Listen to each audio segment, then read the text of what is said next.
Hey guys, நிறைய பேர் salary details பற்றி கேட்டுட்ருக்கீங்க. ஸோ சேலரி வந்து அப்படி கிடையாது, டைரெக்டாக ஒரே இதான் பேமெண்ட் அப்படின்னு சொல்ல முடியாது. ஏன்னா ஒவ்வொரு போஸ்டிங் பிளேஸை பொறுத்து சேலரி மாறும். கான்ஸ்டபிளுக்காக இருக்கட்டும், இல்லை எஸ்ஐக்காக இருக்கட்டும்.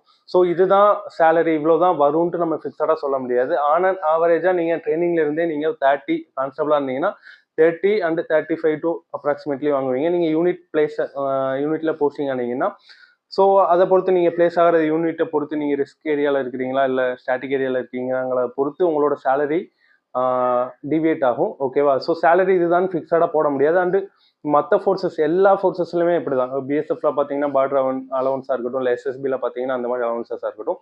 இருந்தாலும் நான் வந்து ஓவராலாக காரிலேட் பண்ணி ஒரு ஃபிக்ஸடாக ஒரு அமௌண்ட், அதாவது இன் ஜென்ரலாக ஸ்டாட்டிக் அண்ட் ரிஸ்க் அலவன்ஸுக்கான ஒரு வீடியோ நான் போட்டிருக்கேன். அந்த வீடியோ உங்களுக்கு லிங்க்ல கொடுக்குறேன். ஸோ மறக்காமல் அந்த வீடியோ செக் அவுட் பண்ணுங்கள். அது கான்ஸ்டபிளுக்கு மட்டும்தான்.